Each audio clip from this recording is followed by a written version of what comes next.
Good day. My name is Dan Duncan, and I'm Vice President for Impact Strategies at Community Technology.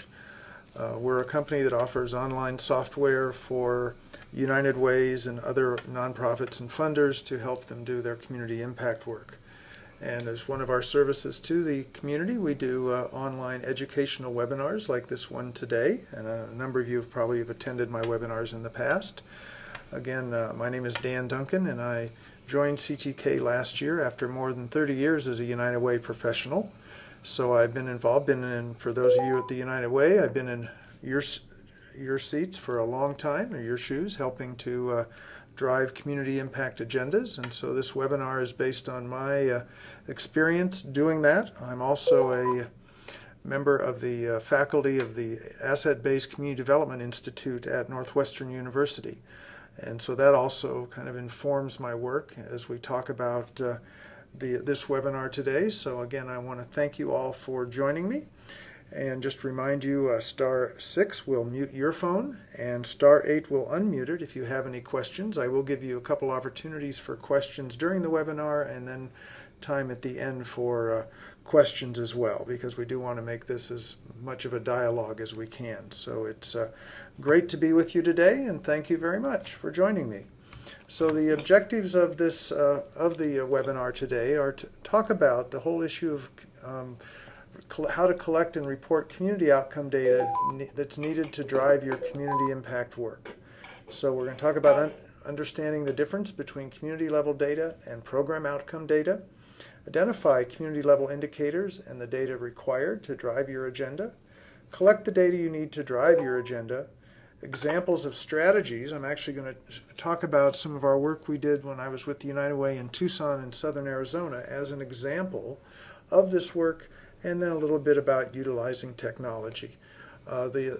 I will be emailing to all the participants this PowerPoint at the end of the webinar as well, so you will have a copy of the webinar again, as well as the ability to download and listen to the webinar again. But before we get started, let's do a couple quick poll questions just to find out who's on the call with us today. And so the first one I want to do is kind of highlight who do we have on the on our call today: United Ways, community foundations, or other. So please go ahead and highlight where you're from. I would assume most are United Ways. This was targeted toward United Ways today, but sometimes we get some other folks that want to join us. So we'll assume that most folks have voted now, so we'll display the results. At this point, 100% of us are United Ways. The second question is, where is your organization on the outcome tracking, outcome community impact agenda? Just starting in the murky middle, or on track but want to fine-tune your efforts? I'll stop there because we're, interestingly enough, very evenly split. 1/3 just starting, 1/3 in the murky middle, and 1/3 on track but want to fine-tune. So again, thank you very much for taking part in that poll. So let's move on now. So if our goal is to create significant measurable community change, which is what certainly all of us as United Ways or other organizations are focusing on, there's some assumptions for creating community level change that I'd like to start talking about. First one, it takes a wide variety of strategies and activities to achieve community level change. No one institution, no one organization, no one program can create the kind of community level change that's required in today's world. And to achieve real impact requires the community and its residents to be involved, and I'll talk about that today. And also, communities have an abundance of resources. The issue is that we have not been able to effectively identify and engage those resources. So how do we do that? And how do we use community level outcomes to help do that? And then finally, all of our activities should be directed at increasing and not stifling community engagement as we move forward. So the other thing, again, some of you that have been on my webinars before may have seen this, but for those of you that are new, this is really, I think, a helpful book I'd recommend to all of you, which is Getting to Maybe, How the World Has Changed. It's kind of how change occurs in the world and kind of real life change. And one of the things they talk about in their book is that there are three kinds of problems: simple, complicated, and complex. The first kind is baking a cake, a very simple problem or simple issue. You have a few ingredients, follow the recipe, and you end up with a very nice cake. A complicated problem is like sending a rocket to the moon. It has rigid protocols or formulas are needed, but it's still the same as a recipe, and if you do it effectively, you add all the same ingredients, you will in fact get to the moon, if you will. Because all of the variables always act exactly the same way. The third kind of problem is complex, like raising a child, and that's the world we deal in United Ways, in the human service world, is the complex world where the variables change, the environment changes, and that's why it's so important that we have timely data and information to make the mid-course corrections that are necessary to solve complex problems. And because we can't use complicated solutions for complex problems. So that's one of the things that really helps drive me, is beginning to look at why we need information, why we need data, and why we have to have the flexibility to change if things aren't working. We can't assume that one size service or program will fit everyone. And so we need to have that flexibility. The other key comment is from Lisbeth Schorr, who some of you I'm sure have heard of, who wrote Common Purpose and is really at Harvard one of the key leaders in what makes a difference and how programs work. And she highlights 5 lessons that are really important for us and important for United Ways. The first one is to be clear about the purpose of our work, the outcomes we're trying to achieve. And that's why community level outcomes are so important, because we have to know where we're headed. What is that North Star, if you will? We also have to be willing to be held accountable for achieving those purposes. So accountability is important. That's why we need data and information, and I'll talk about that today. We also need to create and sustain the partnerships necessary to achieve these purposes. We have to be able to bring together a wide variety of organizations, institutions, and people together to work on the issues. And that's why, again, it's so important to focus on community-level outcomes. And then the fourth one is we need to move audaciously into the world beyond programs. And that's why, again, we need to engage the community, engage citizens, residents, and other institutions in our work. And finally, we have to have the capacity to take community-wide responsibility to assure that the actions will lead to improved lives. So this is why, again, community-level indicators are so important. Just to stop a second, remind you that to put your phone on mute, just dial *6. *6 puts your phone on mute, and *8 will unmute it. So thank you very much.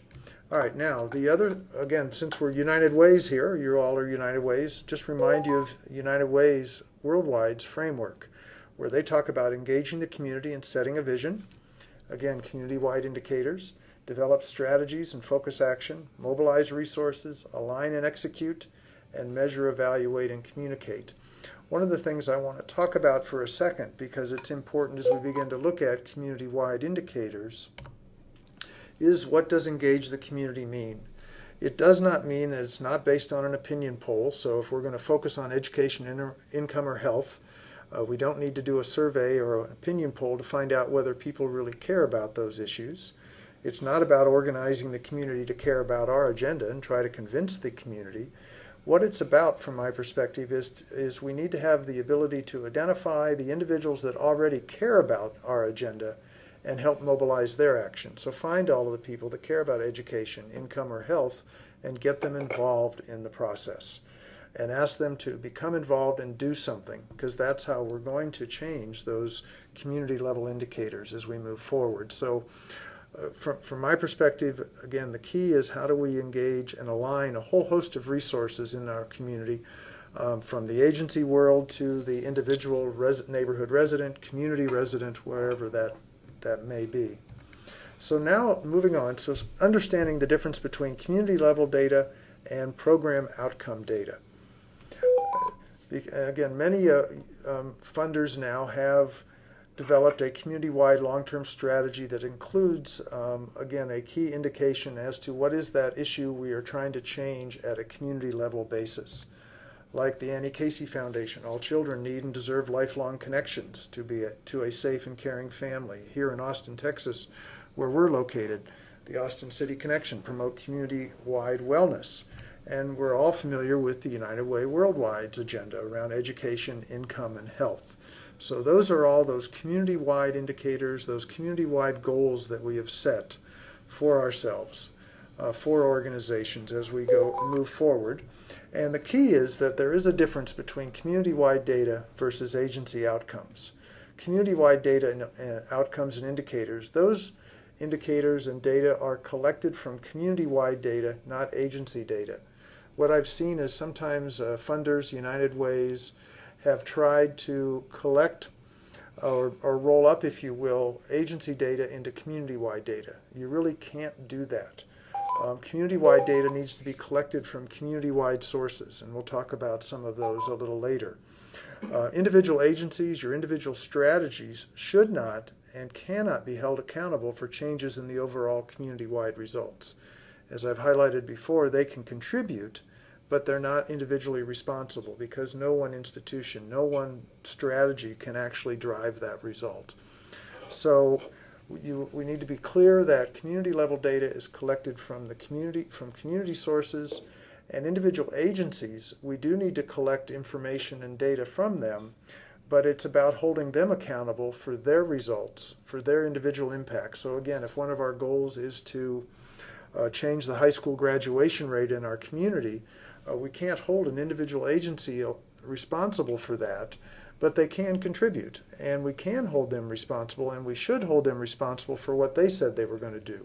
So if they're an agency that said they were going to make sure that 80% of the kids in their program do in fact graduate on time, then they do need to be held accountable to make sure that they did achieve that goal of 80% of their participants graduating on time.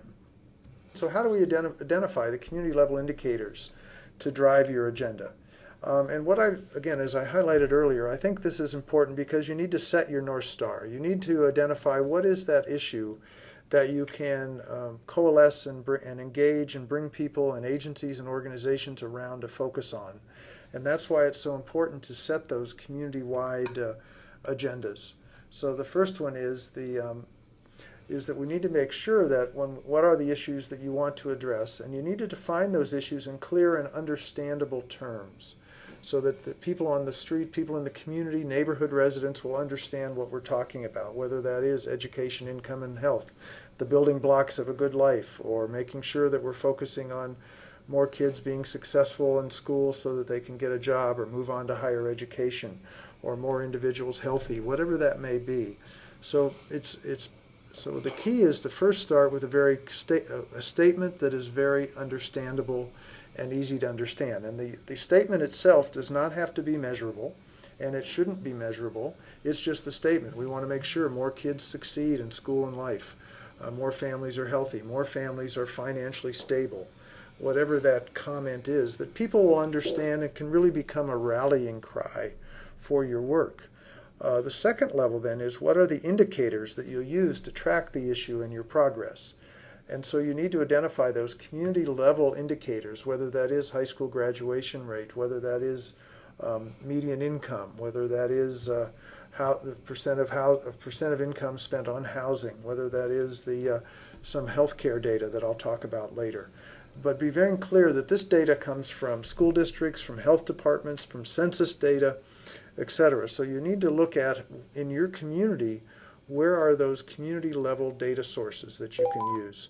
Again, whether that's around looking at the census data or the American Community Survey, so that you can pull some of that data, going to health departments or school districts. So be very clear that you're pulling that community-wide data. And reporting the right data, it's important that the data has communication power. And what we mean by that, or what I mean by that, is will the community funders, individuals, donors understand the data? And that's why it's so important to use things like high school graduation rates, because people understand that. That makes sense. If you talk about some esoteric scoring on a test, people may not understand what that means, but they do understand high school graduation rate. They do understand median income. They do understand poverty level, although we've had some interesting breakthroughs this week with the Census Department looking at some new definitions of poverty. And I think that's going to help us significantly as we move forward to looking at in the income area. So the first one is, however, is around communication power. Does it in fact make sense? Will people understand that indicator or that data you're collecting? The first one is, does it relate to your community impact strategy? So is it actually a key, something that relates to it, and people will understand the correlation between your indicator and your community-wide goal? And the third one is, you do not need to report everything. As Mark Friedman says, data travels in herds, so that you don't have to collect everything or a number of things. All you have to do is look and find those 2 or 3 things that are really the lead indicators of an issue. So if it's understandable and it's a lead indicator, you don't have to collect a lot of data, or different data points, or excuse me, data types. You can just collect this 1 or 2 that'll really tell your story, and I'm going to give you some examples of that a little later. And finally, is that easily collectible and replicable? Can you get the data every year, every 2 years, every 6 months? Is it in a place where you can get it in a meaningful time frame? And is it collectible, and is it affordable, etc.? So for example, the census data itself, which used to be done every 10 years, was not very useful for some key community issues, which is why the Census Department developed the American Community Survey, so that we could have data in between the 10-year census to focus action at the community level. Again, they certainly didn't do it just for United Ways or for us, but it is a helpful data source to use for some of the information that we want to use in our local communities. So one of the things as we talk about community level data, or talk about data in of itself, there's really 3 levels of data: community level data, strategy level data, and program level data. Community data we've been talking about, that's where you actually set that North Star, set your overarching goal. But you also have to have the ability to look at the program level and the strategy level. So the program level would be individual programs or individual activities that you're carrying out that you want to be able to hold accountable. And I'll talk about that in a few minutes. And you also have to have the ability to roll that up into strategy level data. So one of the examples I'll show you a little later is after-school programming as a strategy to help change the graduation rate, or improve graduation rate, or decrease the dropout rate. You need to be able to roll up all of your after-school programs into one strategy where you can document whether that strategy in and of itself is having impact with the participants in that program as we move forward. So for me, there are 3 questions that are very critical in helping you understand, or helping collect that information at all 3 levels, at the community level, the strategy level, and the program level. And that is, the 3 question is, number 1, how productive are we? Number 2, are we doing the right things? And are we doing things right? And the third is, are we doing the right things? So if you want to think about this in this chart, some of you may have seen before if you've participated in my webinars. The first quadrant is about effort and quantity. So how productive? That's where we need to know the number of clients served, the number of activities. So we can identify at the program or strategy level, how productive are we? Are we serving 10 clients or 100 or 1,000? Are we providing 1 hour of counseling to each, or 10 hours of counseling? It's very important to know how productive we are, because that speaks to how we can take it to scale, how much the resources would take to take it to scale. The next question is, are we doing things right? And that's about effort and quality. So we are looking at client satisfaction, retention data, are we following our protocols? That's important to know as we move forward, to make sure that we are doing things right, that we are following our protocol. Retention data for me is also very important, because you could have the best program in the world, but if people don't stay in the program long enough, they're not going to get the full benefit of the program. A good example of that is certainly in some of the youth programs that many United Ways fund, whether that's troop services or mentoring programs, etc. If the people don't stay, or if the youth don't stay in the program long enough, they will not get the benefit, regardless of how good it is. So it's really important for agencies and for the funders to understand that issue of retention, and how long are people staying in the program. Because if people are dropping out very quickly, that tells us that maybe the agency or the strategy needs to be changed to have people stay in the program longer. And then below the line is, are we doing the right things. So this is where we begin to look at outcomes. And and the definition of outcomes are certainly changes in skills, knowledge, attitudes, opinion, or behavior, or circumstances. So are we in fact seeing that? So of the 100 youth in the program, are 80 of them actually graduating on time? Are 80 of them actually doing better on their grade point average? Are they learning new skills? Are they learning new information? So being able to track that at the number level, and then over at quality and effect is where we add the percent. So is 80% of the participants doing better, or 20% doing better? It's important that we know that so that we have a better sense of whether we need to take it to scale or whether we need to change the activities because we're clearly not doing the right things. We may be doing things right, but not the right things. One example, I had an agency that wanted to hand out bookmarks to kids in a neighborhood to help improve reading. And they had that down really well. People loved the bookmarks. They got them. They were able to distribute bookmarks throughout the neighborhood. But the fact is, distributing bookmarks to kids does not, in and of itself, have any impact on improving literacy or reading. So while they were doing things right, they were not doing the right things. So they needed to think about other ways that they could engage youth and families in the neighborhood to increase reading. So let's talk and show some examples now. So community-wide data is collected from community-wide sources. So for example, if we're looking at school districts, then we're looking at the dropout rate and being able to track that in a meaningful way over time so you can see if you are having impact or change given all of the activities that you are working to put in place to address that. And just to highlight, again, these charts and graphs are all driven by our software, but I'm not about the software today, but just showing you some examples. But I did want to highlight, if you wonder where these graphs and charts are from, they are from our software. Another example would be education data, again, looking at the whether the dropouts, graduation rates, all of those activities you can track at the community-wide level from the school district. Another example would be looking at total households and total low-income households collected from census data, so that you can look to, again, to find a variety of ways for those data sources as you're beginning to do your work. The national goals, again, from United Way Worldwide.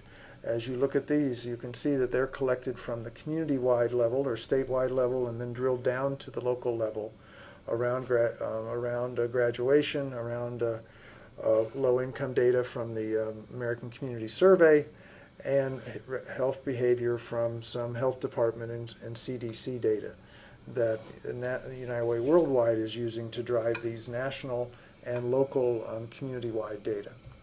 At the strategy level data and program level data, which is again collected from agencies, partners, neighborhoods, whoever is responsible for implementing the strategy or program, they should have a way to collect important outcome and output data to answer those three questions so that they can demonstrate their accountability, so that they have the information that they need to make those mid-course corrections that we talked about is necessary when we're dealing with complex problems, and so that you as a funder have the information you need to track results, to both do the mid-course corrections and guide your resources, as well as tell your story to your community and to your donors.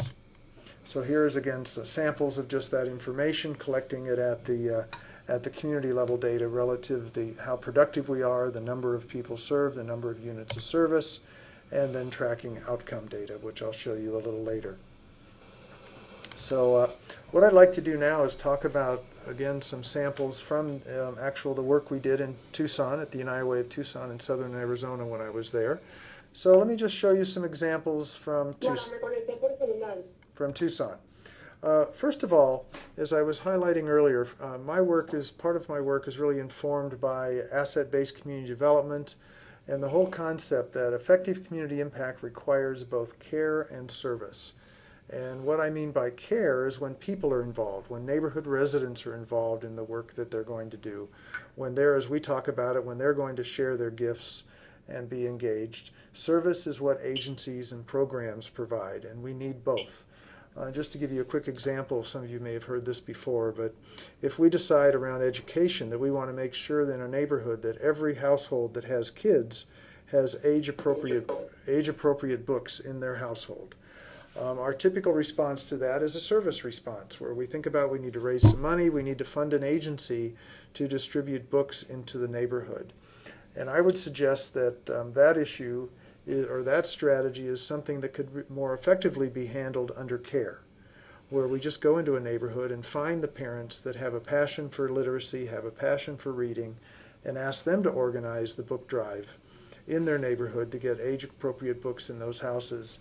And I am positively sure that they could absolutely do a wonderful job doing that. We would not need to spend one penny to do that.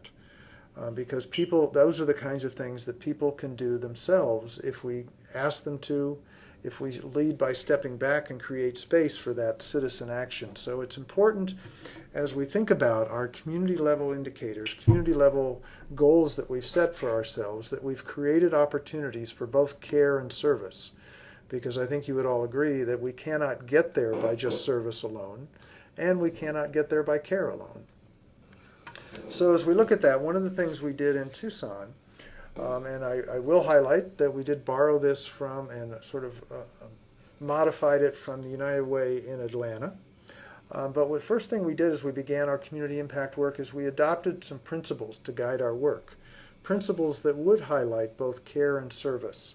So we talked about building capacity, of finding ways to engage residents in neighborhoods. We talked about participation and inclusion, that we expected neighborhoods and residents to be involved, and that we, again, and all of those issues, and that we're comprehensive and focus on results. So all of those key things. So we set the stage for our community impact work by setting some key principles that we could use as a lens to look at all of the strategies of both care and service that we started.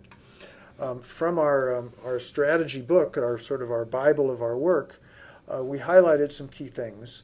And I'm just showing you 2 paragraphs from that because it really highlighted that we know that we need to go beyond just raising money and funding agency programs, that we needed to include research on best practices and root causes, development of effective partnerships and collaborations.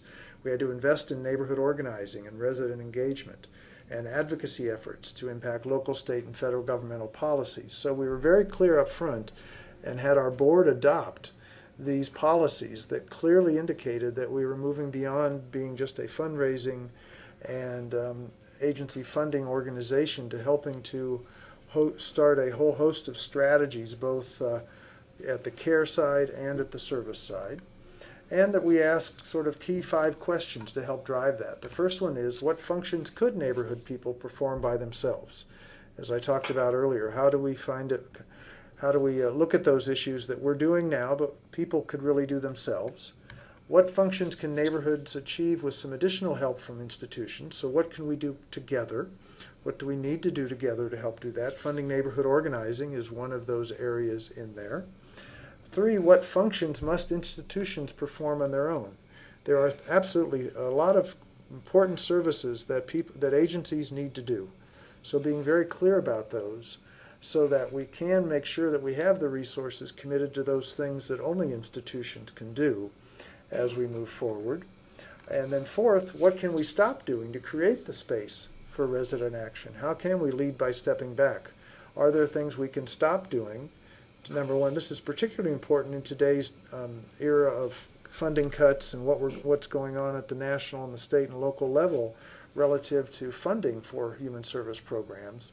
It's really important that we have that dialogue about what are those things that government, institutions, agencies, the nonprofit world needs to continue to do, and how do we make sure we have the resources to continue those. One of the ways is looking at what we can stop doing that we're now doing, that we can let people do themselves, and find a way to do that. So the 4th question is, what can we stop doing? And then finally, what can we offer to the community beyond the services we deliver to support that resident action? What can we do to help support that, which may be as simple as providing a meeting room at our agency or our office, providing use of our computers, access to the internet, or a host of other kinds of things that we could do that would create space for people to get involved in the activities we do. So answering these 5 questions become the basis for community engagement and for effective community impact work, with the idea that what we're trying to do is coalesce a whole host of activities that'll help us change those community level indicators. So if we are looking at that, what can we do to start those kinds of activities? So the next thing we did at the United Way in Tucson is we developed our population result, or what are those community level goals that we set. And certainly the first one is youth are ready by 21, ready for college, work, and life. That was one of our overarching goals.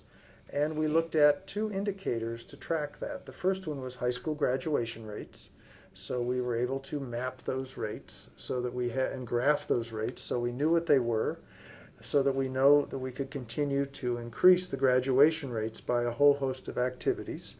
The other one we adopted, which again many of you at the United Ways are very familiar with, which is the all children 0 to 5 in Pima County enter kindergarten eager to learn and ready to succeed in life. And our indicator for that was 3rd grade reading scores. Again, going back to our comments earlier, that is certainly very understandable. Everybody can get that. That kids need to be reading at 3rd grade level at 3rd grade. It's easy to find that data because the school district was in fact running tests to identify that. So that's an example of one that again meets that test of communication power and also collectible and easily replicable as we move forward. So we set that for education. And for income, families have a sustainable income. And our indicator was the percent of individuals living with a sustainable income, and we set that at 200% of the poverty level in Pima County. We looked at in Pima County what would it take for somebody to have a sustainable income, and we identified that at 200% people could begin to pay all of their bills in a meaningful way. And then we track that data both at Pima County in the state of Arizona and the United States so we could see where we were. And I will highlight in this graph that the blue line was Pima County. So you can see and this is measuring the number of families below sustainable income. So you can see in Pima County we had some significant work to do, but that did set our North Star that would highlight what we were trying to achieve. And then finally in health, and again we struggled as many United Ways did, was what are those key issues in health? And we identified in this case seniors are healthy and maintain maximum independence. So literally more seniors could live in their own home longer because Tucson and Pima County, we had a large number of people, as you can imagine, that retired to Pima County. We had a significant population of seniors seniors living in our community, and an issue with people not living independently, not living in their own home, and ending up in nursing homes or other activities. So as we began to look at the indicator for that, again, the percent of Pima County population 65 and older reporting an independent living difficulty, and the percent of Pima County population reporting a self-care difficulty. And we pulled this information from the American Community Survey.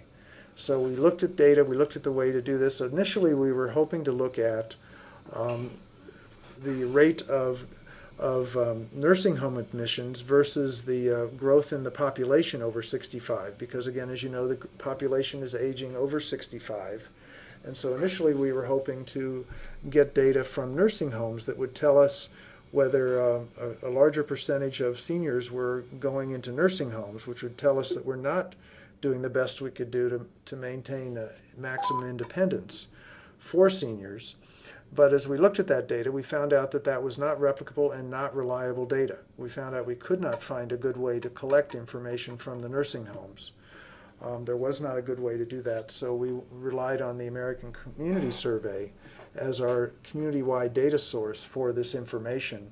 So we could, in fact, look at, again, changing this over time relative to these issues. So as we began to do that, I'm going to show you kind of rolling down with an example of how we collected data at all 3 levels and how we drove our community impact agenda. And using the example of our community-wide impact strategy was education, and the indicator was increasing graduation rates. And this is a sample of one of our strategies, and at both the program level and the strategy level. So the outputs, that we were looking at were the number of youth served and the units of service provided in an after-school program. And our outcome for this strategy was youth developing skills, competencies in an out-of-school time program that prepared them for college, work, and life. And our indicator was results from a pre and post skills test, because we got all of the agencies that we funded to do after-school programming to all agree to use the same pre and post test. So we could roll up individual agency data into strategy level data so that we could demonstrate whether our strategy was holding accountable and was in fact making sure that more kids were learning new skills and in the after-school program, so that we could say that that contributed to changing the graduation rate. Now again, remind you, this is just one of our strategies. We had a whole host of others: mentoring, working with families, working with other agencies around other strategies. So this is just one of our strategies relative to turning the issue of graduation rates. So again, it takes a multiple activities. This is just one of them, drilling down just to show you how you can use data and collect data to do that. And so our strategy targets last year, this was in 2010, was that 4,428 youth would be served in the after-school program. They would provide 10,000 units of after-school days, and 60% of the youth participating will score higher on their post-skills test. Again, each of the agencies were providing tests to the kids every quarter, so they could identify the number of kids that actually did learn new skills. And so here is the community-wide data, graduation rates. Again, setting our framework, setting our North Star. Our goal was to change the graduation rate and have the graduation rate continue to go up with more kids graduating from high school by doing a whole host of activities that we could track around that effort. And the strategy and program level data, we again had all of our agencies report their results to us on the online system. And so here was a form they filled out every quarter. The first one, again, just setting the stage as to their agency and their program.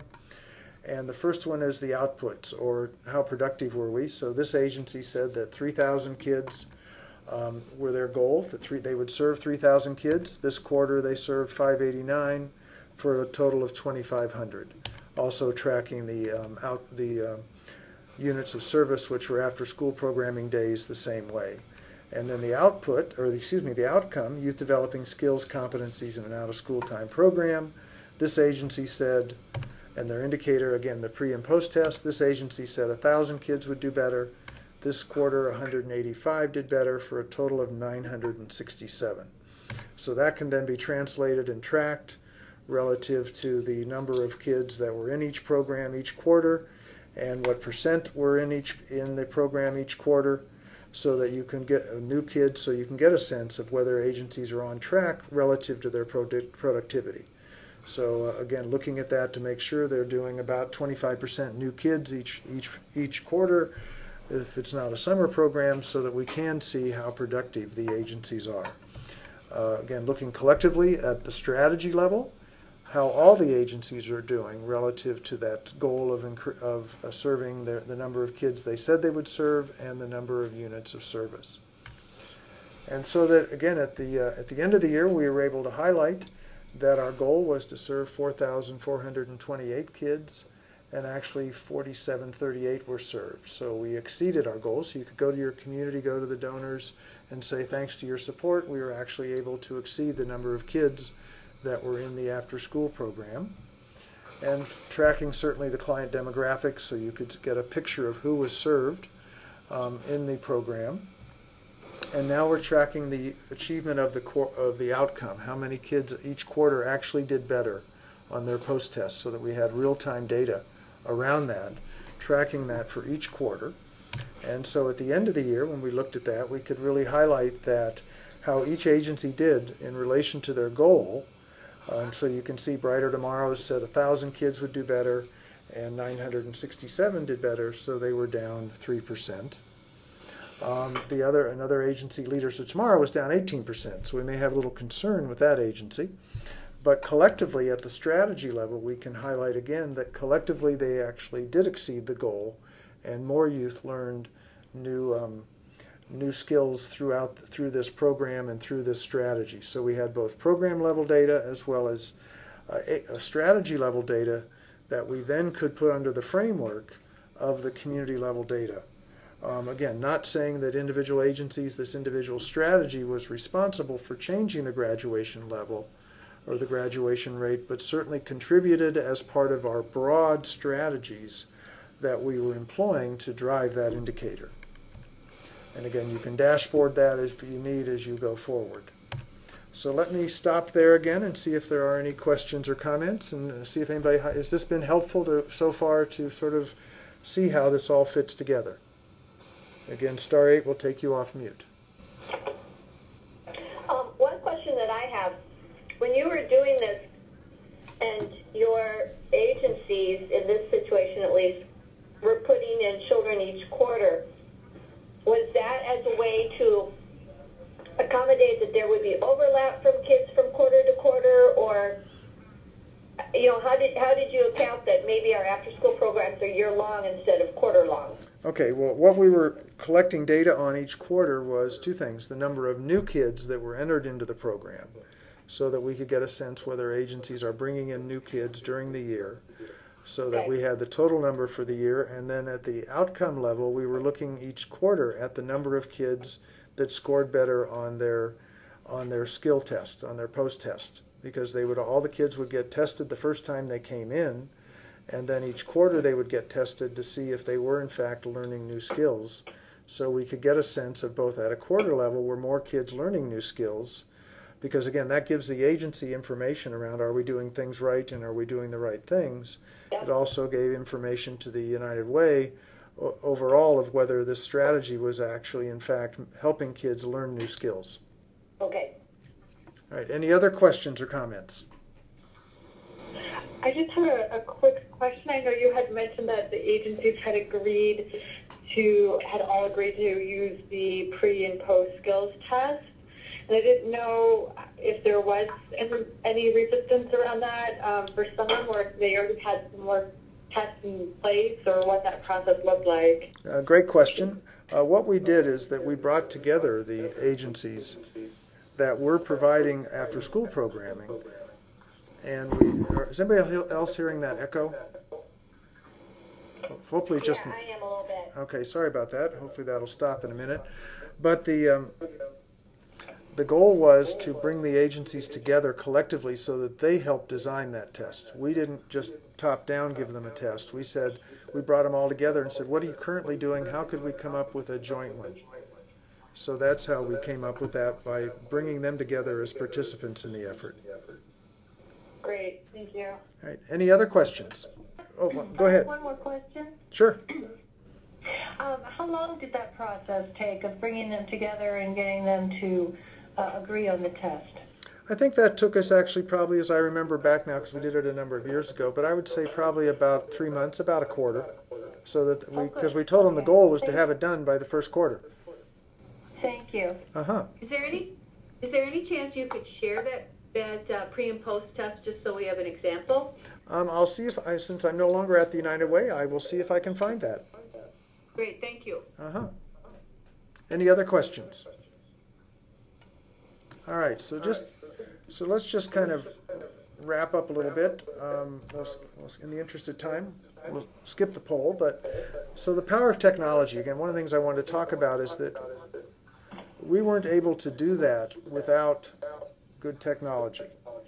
And so the issue is that to make the mid-course corrections, technology can facilitate the collection of timely information, because we could in fact collect it every quarter rather than waiting a year to find out that an agency isn't doing what we thought they were going to do, number one. Or number two, finding out that they are doing what we want to do. We want to be able to package that together in the middle of the year for more grants or for other donors. And it also enabled us to enhance communications between our agencies and improve the ability to get results and tell our story to our donors. As you can imagine, without technologies, agencies submit a year-end report, usually on paper and in various formats. So most of the information is submitted too late to help. And agencies rarely saw their information used by funders, because when we got all that individual papers, it ended up usually in a file folder. and didn't, or in a file drawer somewhere, and people didn't see it being used. But with technology, they can submit information on time in a uniform format for effective analysis and mid-course corrections, and agencies see their information used because we put that into a dashboard that we put on our website. We emailed back to them, so the agencies saw that their information was being used real time. And that really enhanced the agency's ability and willingness to provide the information we needed. Plus, the agencies themselves had real-time information they could use to improve their programs. So with that, we've got about 10 more minutes, so let me stop and see if there are any other questions or comments. So if I understand correctly, the agencies themselves can enter their own data into the software? Correct. That is correct. And I'm not quite sure how to quantify this. How difficult is that database software to learn? Oh, well, again, this, what is your name and what agency, what United Way are you from? Sue Wilcox with United Way of Portage County. Okay, good. Because again, this is not a sales webinar, so I want to be careful about not getting into our software, so I'll be glad to contact you offline and talk to you about that. Okay, thank you. But I do want to highlight again, it's very easy to use, and that's why we used it in Tucson for about 8 years to drive our community impact agenda. And I have a question about the strategy outcome for program. Can you clarify a bit? I'm not sure. I understand program outcome in particular, but I'm not sure I understand the difference that you're proposing between strategy outcome. Okay, great. Thank you. Strategy level outcomes would be where you can, number one, roll up some program level data, like having 5 agencies that are all doing an after school program. And so you have their individual results, kind of as I showed you, just to jump back here. So here we have the individual program at the quarter level, and then the individual program, each agency's results that we now can look at: Brighter Tomorrows, Leaders of Tomorrow, Comal, Girl Scout, and Sunrise, exactly what they accomplished themselves, but we can also roll that up to highlight collectively what they did. So that would be one example of a strategy. Another strategy may be, again, you're working to change a policy, if you will, at the state or national level. You could track whether, in fact, you are getting the votes at the legislature to change that rule or that policy that would enhance your the work you're doing. So some strategies will potentially could look like programs. Others will be strategies will be a compilation of a couple things that you're putting together under that umbrella of that strategy. Does that make sense? Okay. Yeah. Oh, good. Any other questions? I wanted to ask about some of the reports that you were showing us. Are those already set up, so that you can, in a sense, select from a menu all these different reports, or would we have to create each one specific to our United Way? That's a great question. Again, in our software, the software is flexible enough so that you can create the reports yourself because they're driven by your data, but they're very easy to do. Yep. And what is your name? What's your name? Yes, my name is Paul Smith, and I'm with the United Way of Central Carolina. Oh, we've talked before, Paul. Nice to hear from you. Yes, we have, and I would love to talk some more. All right, great. Thank you. Are there any other questions or comments? If not, I want to thank you all for joining me today for this webinar. I do a variety of webinars, so if there are other topics you're interested in, please email me or contact me because I may have a recorded version of the webinar that you're interested in. Also, just to let you know, my next webinar specifically for United Ways will be on November 29th, and it's about bringing it all together, tracking United Way's community impact and results. So I'll be tying kind of all the things I've talked about over the last 4 or 5 months into one webinar, and you will be getting information about that as well. And if you want to contact me, my email is dduncan@communitytech.net, or you can give me a call at 877-441-2111. And again, I thank you all for taking time today. I hope you found this helpful. You will be getting in the next hour or so an email thanking you for participating, sending you the recorded link as well as the PowerPoint, and there's also a survey there. So please make sure if you don't get it when you log off, you'll get the survey, or later. Please make sure you fill out the survey so that I can improve these webinars as we go forward. It's very important to get your feedback and input. So again, thank you very much and have a great day. Thank you. Thank you, Dan. Thank you.